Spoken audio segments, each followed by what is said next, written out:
চট্টগ্রাম ১৪ আসনের সংসদ সদস্য আলহাজ জসিমউদ্দিন আহমেদের হাত ধরে বিএনপিতে যোগ দিয়েছেন কর্নেল অবসরপ্রাপ্ত অলি আহমেদের লিবারেল ডেমোক্রেটিক পার্টি এলডিপির কয়েক হাজার নেতাকর্মী। শুক্রবার বিকেলে এক জমকালো অনুষ্ঠানের মাধ্যমে তারা আনুষ্ঠানিকভাবে বিএনপিতে যোগ দেন। প্রধানমন্ত্রী তারেক রহমানের হাতকে শক্তিশালী করার লক্ষ্যে এলডিপি ছেড়েছেন বলে জানান তৃণমূলের এই নেতাকর্মীরা। চট্টগ্রাম থেকে পাঠানো রিপোর্ট জানাচ্ছেন রত্না জামান। এলডিপির চেয়ারম্যান কর্নেল অবসরপ্রাপ্ত অলি আহমেদের দুর্গ হিসেবে পরিচিত চন্দনায় সেই বড় ভাঙন ধরেছে।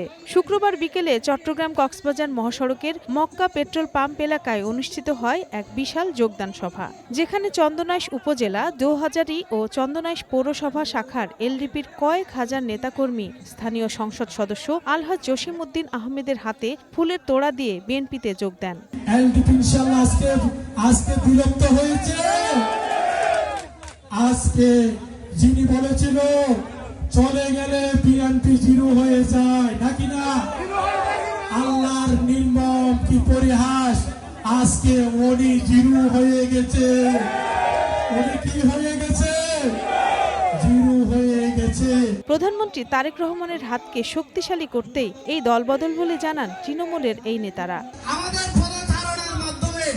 আগামী দিনে এই চট্টগ্রামে চন্দনাইশকে তারেক জিয়ার ঘাঁটি হিসেবে পরিণত করতে হবে।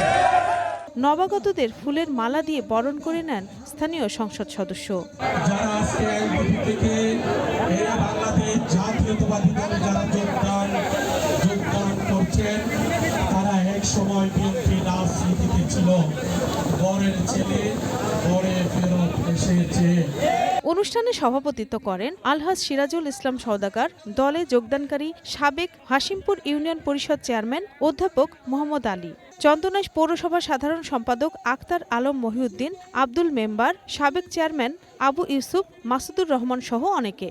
আগামীতে ৮০ থেকে ৯০% এই চট্টগ্রাম ১৪ চন্দনাইশ আংশিক সাতকানিয়ার আপাময় জনসাধারণ মা বোনরা সবাই বাংলাদেশ জাতীয়তাবাদী পতাকা তলে সবাই ঐক্যবদ্ধ হয়েছে। গত নির্বাচনে অলি আহমেদ নিজে অংশ না নিলেও তার ছেলেসহ দলের কেউ জয়ী হতে পারেননি।